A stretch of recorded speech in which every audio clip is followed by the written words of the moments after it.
Halo,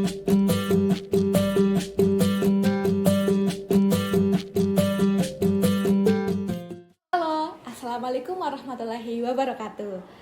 Selamat datang di Posesi, podcast seru psikologi. Gimana nih kabar si fam semua? Semoga dalam keadaan sehat-sehat saja ya. Pada episode sebelumnya, Posesi membahas tentang apa sih itu mahasiswa berprestasi itu. Nah, sesuai dengan komen-komen pada episode sebelumnya tentang apa sih yang banyak kita bahas tentang apa sih itu QLC atau Quarter Life Crisis itu. Sebelum memasuki materi, kenalan nih, nama aku Mazaya Ala Safira, biasa dipanggil Alia dari Eksekutif Muda Keilmuan Badan Eksekutif Mahasiswa Psikologi. Tentunya di sini aku nggak sendirian loh si fams, aku ditemani salah satu dosen psikologi yang paling cantik dan penyabar tentunya, yaitu Ibu Zikria Primala Wijaya SPSI MA.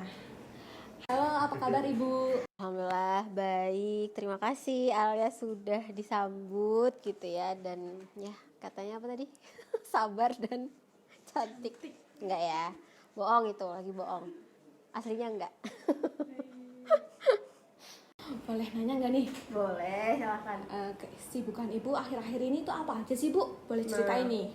Kebetulan nih pas banget nih. Jadi saat ini kan dari teman-teman BEM itu kan meminta ke saya untuk sharing ya. Sharing kaitannya dengan quarter life crisis yang bertepatan ini hari keempat di jadwal atau istilah di semester baru genap 2023-2024. Jadi sebenarnya ini baru jalan 4 hari nih teman-teman untuk semester barunya. Jadi kalau ditanya kesibukannya apa, ya sebenarnya lebih mulai beradaptasi lagi ya setelah hampir 1 bulan full nggak ngajar, nggak ketemu mahasiswa. Jadi ya sekarang gitu balik lagi ke rutinitas pada umumnya seorang dosen, yaitu mengajar. Jadi kalau sekarang Alia tanya saya sibuknya apa, lebih ke sibuk untuk menyesuaikan diri lagi gitu untuk mengajar di semester genap 2023-2024 gitu. Pasti ada kendala nggak sih Bu di tahun baru ini? Yuyurnya ada. Jadi istilahnya kalau ditanya kendala pastinya ada lah ya gitu. Jadi kendalanya sih bisa macem-macem. Cuma kalau saya boleh meng-highlight gitu ya, salah satu kendalanya adalah lebih ke cuaca sih kalau menurut saya ya. Gak tahu nih Alia juga merasakan hal yang sama atau enggak, tapi gak tahu kenapa Purwokerto kan akhirnya lagi panas banget. Dan gak tahu ya gitu maksudnya ini adalah kondisi terpanas yang menurut saya alami selama di Purwokerto, dan cukup apa ya, nggak sampai mengganggu banget sih, nggak ya, cuma pada akhirnya tuh ya mau nggak mau harus jaga kesehatan juga kaitannya dengan minum air putih yang banyak. Kemudian ya meskipun kegiatannya sih terkesan di dalam ruangan terus ya, tertutup oleh AC dan sebagainya, tapi itu justru karena udaranya panas cenderung kering, ya mau nggak mau ya apa ya, sistem atau istilahnya pertahanan tubuhnya juga harus bagus. Sepanas ini sih kepinginnya minum es, tapi kan kalau dingin-dingin aduh kayaknya enggak deh, kayaknya bahaya, mau nggak mau akhirnya ya udah balik lagi ke air putih gitu. Nah, untuk kendala ke mahasiswanya itu gimana? Wah, nanti curhat nih. Kalau ke mahasiswa sih sebenarnya apa ya, cukup spesial, makin kesini makin spesial angkatan-angkatannya gitu ya. Tapi ya oke lah, saya coba untuk menerima bahwa itu ya menjadi ciri khas masing-masing tiap angkatan gitu. Tapi kalau ditanya kendala sih lebih kepada mulai berasa tuanya, karena istilahnya ternyata jaraknya mulai sejauh itu ya gitu. Angkatan 2023 tuh kan kisaran kelahiran berapa coba? Antara 2005. Nah, itu udah hampir jaraknya hampir mau masuk sekitar hampir mau 10 tahun gitu loh, udah 5 tahun lewat. Jadi secara jarak tuh ternyata udah mulai jauh ya jarak saya dengan mahasiswa yang saya ampu gitu. Selama ini kan merasa bahwa kita seumuran nggak taunya ternyata udah mulai berasa nih jaraknya gitu. Yang ya sederhana kayak misalnya lagi rame apa sih di Instagram, lagi rame apa sih di TikTok, di apa deh pokoknya FYP-nya tuh ternyata FYP saya sudah beda sama FYP-nya mahasiswa. Dan menurut saya itu tuh cukup PR juga, artinya ketika saya mau mau coba masuk ke dunia kalian atau istilah pembicaraan mahasiswa sekarang tuh lebih kayak yang mau nggak mau ada effort yang lebih gitu. Dan ya apa sih sekarang tuh sebenarnya yang lagi rame tuh cukup berbeda ya sama informasi yang saya terima gitu. Dan mungkin menghadapi mahasiswa seperti itu. Oke. Selama ini sih mungkin saya lebih ke ini ya, melihat bahwa kalian kan masa peralihan nih gitu kan. Mau dibilang anak kecil gitu ya, istilahnya anak remaja, udah ada tuh KTP punya gitu kan. Tapi kalau mau dibilang dewasa, kayak belum sampai sana gitu kan. Jadi kan sebenarnya kan kondisi-kondisi tanggung gitu. Mau dibilang anak kecil tapi udah di atas anak-anak SMA, tapi mau dibilang dewasa belum sedewasa itu gitu. Nyatanya kan ya mau gak mau ya, mau diakui atau tidak kan kalau di S1 tuh kan ada yang namanya dosen pembimbing akademik gitu kan. Yang mau gak mau istilahnya suka atau tidak suka, sebenarnya peran dosen pembimbing akademik itu juga penting dan dibutuhkan gitu. Jadi istilahnya ya kendalanya kaitannya dengan ya termasuk ini ya, peran dosen pembimbing akademik itu kan sebenarnya mengarahkan mau kemana, kemudian mau memilih apa dan seperti apa kayak gitu. Nah itu sebenarnya kalau ditanya kondisi atau istilahnya cara mengatasinya seperti apa, ya kalau dari sudut pandang dosen sih sebenarnya ada peran dosen pembimbing akademik di situ yang membantu mengarahkan ya, terutama mengarahkan bagi mahasiswa-mahasiswa yang masih bingung mau kemana, sesederhana mau ngambil mata kuliah apa deh gitu. Untuk mempersingkat waktu mungkin kembali ke tema awal yaitu tentang quarter life crisis yang sekarang ini sudah menjadi istilah yang sangat populer bagi anak-anak muda saat ini. Biasanya identik dengan kegalauan tentang pencapaian atau di masa depan. Nah, di sini kita akan membahas tentang apa sih itu quarter life crisis itu. Mungkin Ibu bisa jelasin nih tentang apa itu QLC. Quarter life crisis itu sebenarnya ya, mungkin sebelum saya menjelaskan nih, Alia sendiri sebenarnya ngalamin nggak? Secara kasar aja istilahnya, nggak usah pakai teori dan lain sebagainya, secara pribadi sebenarnya quarter life crisis itu Alia sendiri ngalamin nggak? Tentunya iya ya Bu. Ngalamin ya. Apa nih yang paling berasa? Overthinking berlebihan berkaitan dengan mau milih apa gitu ya. Ya di masa depan itu kayak mau gimana, masa depanku gimana. Nah sebenarnya sih memang ya, quarter life crisis itu memang tidak akan jauh dari kondisi-kondisi kebingungan dan kegalauan itu gitu loh. Kebingungan dan kegalauan yang seperti apa? Jadi kalau di quarter life crisis itu ibarat kata adalah persimpangan jalan. Jadi ada seseorang, istilahnya let's say saya gitu ya, mengalami quarter life crisis, maka saya ketika mengalami quarter life crisis itu saya ada di persimpangan jalan. Persimpangan jalan mau sekolah, mau melanjutkan bekerja, atau justru malah pilihan yang paling luar biasa tidak kalah beratnya adalah menikah itu tadi. Kalau di Indonesia kan seperti itu ya. Karena sebenarnya kan quarter life crisis ini tuh berangkat dari fenomena atau istilahnya kondisi di luar negeri itu sendiri. Kan kalau di luar negeri itu kan seumuran 18 tahun itu malah dianjurkan untuk keluar dari rumah gitu loh istilahnya. Keluar dari rumah, silahkan hidup mandiri, silahkan hidup terpisah dengan orang tua. Dan tapi gitu ya, kan tidak semua orang siap di situ gitu. Dan sebenarnya quarter life crisis ini agak sedikit menjadi perbincangan yang cukup alot dalam tanda kutip gitu ya, kalau mau ditarik ke Indonesia. Karena itu tadi, kalau di Indonesia kan tidak ada tradisi harus keluar rumah di usia sekian kan. Bahkan kalau boleh sedikit menyoroti fenomena, bahkan ada kok gitu ya, satu rumah diisi beberapa keluarga, kepala keluarga yang bahkan even sudah punya anak sekalipun ya masih dalam satu rumah yang sama. Nah, quarter life crisis ini sebenarnya agak sedikit berbeda kalau mau ditarik ke fenomena di luar negeri itu tadi ya.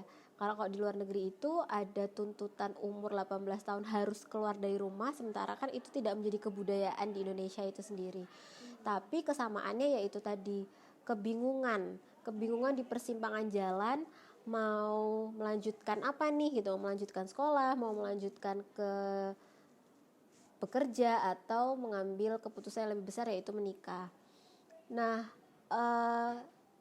hal lain yang mau saya sampaikan kaitannya dengan quarter life crisis ini, sebenarnya quarter life crisis itu bukan sebuah gangguan ya Mbak Alia gitu. Bukan gangguan mental ataupun bukan suatu penyakit gitu ya kaitannya dengan kejiwaan, bukan, tapi lebih kepada kondisi krisis gitu.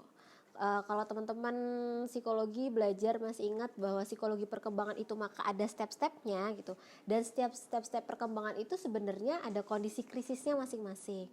Nah, quarter life crisis ini ya adalah salah satu kondisi krisis di salah satu tahap perkembangan, lebih tepatnya ada di tahap perkembangan emerging adulthood gitu.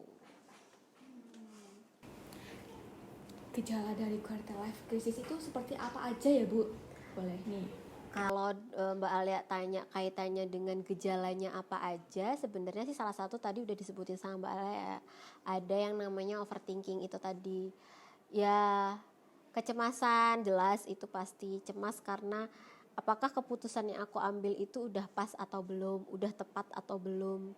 Kemudian kebingungan itu tadi, perasaan ragu-ragu gitu kan. Kemudian ya gawatnya gitu, krisis ini dikatakan gawat ketika kalau gejala-gejala seperti stres, bingung, kemudian cemas itu tidak ditangani secara tepat dan cepat, takutnya ini mengantarkan pada tahap stres yang lebih tinggi lagi. Dan stres yang lebih tinggi lagi ini kan dikhawatirkan kan akan sampai pada depresi ya. Jadi istilahnya memang si quarter life crisis ini sendiri pun bukan gangguan sebenarnya, tapi lebih kepada krisis tahapan perkembangan. Namun gitu ya, kalau krisis ini tidak ditangani secara cepat dan tepat, ya tidak menutup kemungkinan bahwa quarter life crisis ini akan menimbulkan gangguan-gangguan mental yang lainnya gitu.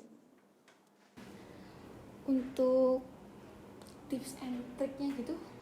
Oke, kalau ditanya tentang tips and trick kaitannya dengan quarter life crisis sih sebenarnya ini ya, karena ini kan terjadi di masa emerging adulthood ya Mbak Alia.